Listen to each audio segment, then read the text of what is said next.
सबसे पहले आप सभी का एग्जाम अप्लाई में बहुत बहुत स्वागत है। चलिए शुरू करते हैं। 16 दिसंबर 20,224 इंडियन आर्मी ने आर्मी चीफ के लच में मौजूद आइकॉनिक 1971 सरेंडर पेंटिंग को एक न्यू पेंटिंग से रिप्लेस कर दिया। इसके बाद इंडियन आर्मी और गवर्नमेंट को अपोजिशन और कई मिलिट्री वेटरन की तरफ से काफी बैकल मिला, जिसने एक बड़ी कंट्रोवर्सी का रूप ले लिया। आज सेना के हेडक्वार्टर्स में से वह तस्वीर उतारी गई है जिसमें पाकिस्तान की सेना आशा समर्पण कर रही है। हिंदुस्तान भारत की सेना के सामने मैं हूं, अंकित कौशिक, और आज की वीडियो में हम इसी कंट्रोवर्सी को डिकोड करते हुए ये समझने की कोशिश करेंगे कि इंडियन आर्मी ने आखिर ऐसा क्यों किया और क्या ये स्टेप लेना सही था या नहीं। तो वीडियो को लास्ट तक जरूर देखें। वीडियो को अच्छे से समझने के लिए मैं आपको बता दूं कि 1971 की विक्ट्री इंडिया के लिए एक हिस्टोरिक माइलस्टोन है। दिसंबर 16 पूरे देश में विजय दिवस के रूप में मनाया जाता है। रिपोर्ट्स के मुताबिक 1971 के वॉर के दौरान लगभग 3,900 इंडियन सोल्जर्स वीरगति को प्राप्त हुए और 9,851 घायल हुए थे। 16 दिसंबर 1971 वही दिन था जब पाकिस्तान ने ढाका में इंस्ट्रूमेंट ऑफ सरेंडर साइन किया, जो 13 दिन के इंडिया पाकिस्तान वॉर के बाद हुआ था। इसका नतीजा ये रहा कि 93,000 से ज्यादा पाकिस्तानी सोल्जर्स ने इस दिन सरेंडर किया और पाकिस्तान आर्मी की इंडियन फोर्सेस के सामने पूरी तरह से हार हो गई थी। इस हिस्टोरिक मोमेंट को डिप्ट करने के लिए 1971 बांग्लादेश वॉर के सरेंडर की एक पेंटिंग आर्मी चीफ के लॉन्च में इंस्टॉल की गई थी, लेकिन हाल ही में इस पेंटिंग को एक नए आर्टवर्क से रिप्लेस कर दिया गया है जिसका टाइटल है कर्म क्षेत्र यानी फील्ड ऑफ डीड्स। कंट्रोवर्सी के बीच 16 दिसंबर को यानी विजय दिवस के दिन इस पेंटिंग को रिलोकेट करके मानेकशा सेंटर दिल्ली कंटोनमेंट में chief of army staff general Upendra Dwivedi और उनकी वाइफ सुनीता द्विवेदी द्वारा शिफ्ट कर दिया गया। एक तरफ जहां अपोजिशन और 1971 वॉर के ईस्टर्न और वेस्टर्न फ्रंट में शामिल कुछ वॉर वेटरन इस प्रिंटिंग के रिलोकेशन का विरोध कर रहे हैं, वहीं दूसरी तरफ इंडियन आर्मी ने अपने इस डिसीजन के पीछे एक स्ट्रांग रीजन दिया है। फॉर्मर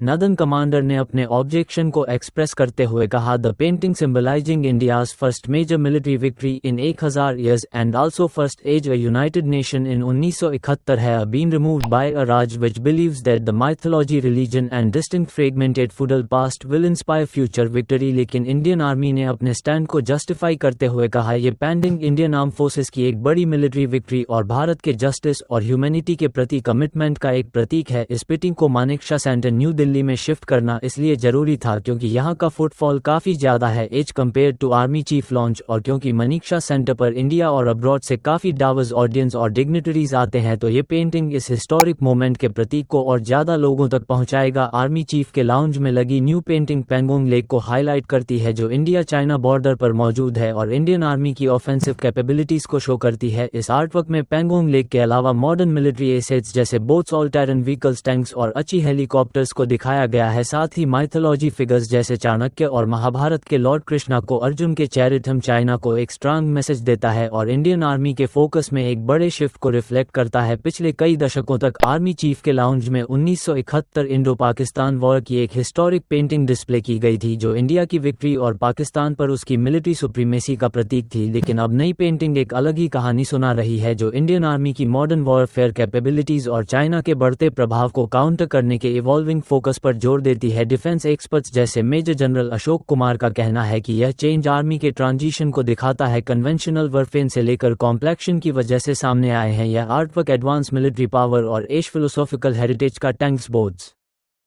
हेलीकॉप्टर्स और ऑल टेरन व्हीकल्स जैसे कटिंग एज वेपन के साथ चाणक्य और लॉर्ड कृष्णा जो लीडरशिप और धर्म के प्रतीक हैं को शोकेस किया गया है। ये आर्मी के मिशन को इंडियन फिलोसॉफिकल ट्रेडिशनल अलाइन करता है और जस्टिस और ड्यूटी के प्रति आर्मी के कमिटमेंट को एम्फसाइज करता है। इस पेंटिंग में आर्मी, नेवी और एयरफोर्स के सिनर्जी को भी हाईलाइट किया गया है जो मॉडर्न वॉरफेयर के इंटीग्रेटेड अप्रोच को रिप्रेजेंट करता है। अच्छे हेलीकॉप्टर्स, एडवांस टैंक्स और इंडिजीनियस वेपन का इंक्लूजन इंडिया के सेल्फ रिलायंस और टेक्नोलॉजिकल एवोल्यूशन के कमिटमेंट को अंडरलाइन करता है। ये एक फ्यूचर रेडी फोर्स की तस्वीर दिखाता है जो लैंड, सी और एयर पर शिफ्ट और डिसाइसिव एक्शन लेने के लिए तैयार है। इस आर्टवर्क का एक डीपर मैसेज है, अगर चाइना सुजू की आर्ट ऑफ वॉर को अपनाया हुआ है तो इंडिया के पास नक्य की स्ट्रेटेजी जो भगवद गीता के टेक्निक्स हैं जो एडवांस टेक्नोलॉजी के साथ एक पावरफुल कॉम्बिनेशन बनता है। आर्मी चीफ के लाउंज में ये चेंज सिर्फ एक एस्थेटिक अपडेट नहीं है बल्कि एक डिसाइसिव शिफ्ट को सिग्निफा करता है। ये आर्मी के नए फोक और प्रायोरिटी को रिप्रेजेंट करता है जो है इमर्जिंग थ्रेट्स, खासकर चाइना के प्रभाव को काउंटर करते हुए इंडिया की सोवरेनिटी को सिक्योर करना और उसकी स्ट्रेंथ को ग्लोबल स्टेज पर असर्ट करना इंडियन आर्मी के लिए हर इमेज एक मैसेज डिलीवर करती है। एंड ये पेंटिंग एक नई सोच और विजन का प्रतीक है। ये पास्ट विक्ट्री को सेलिब्रेट करते हुए फ्यूचर चैलेंज के लिए रेडी होने का संकल्प दिखाती है। तो दोस्तों, ये थी आर्मी चीफ के लाउंज में लगी न्यू इमेज की सिग्निफिकेंट। अब इंडियन आर्मी द्वारा 1971 वॉर की आइकॉनिक पेंटिंग को रिलोकेट करना और एक न्यू पेंटिंग को इंस्टॉल करने का डिसीजन सही था या नहीं, इसका फैसला आपके ऊपर है। आप अपने थॉट्स नीचे कमेंट सेक्शन में जरूर शेयर करें। मिलते हैं अगली वीडियो में एक नए और इंटरेस्टिंग टॉपिक के साथ।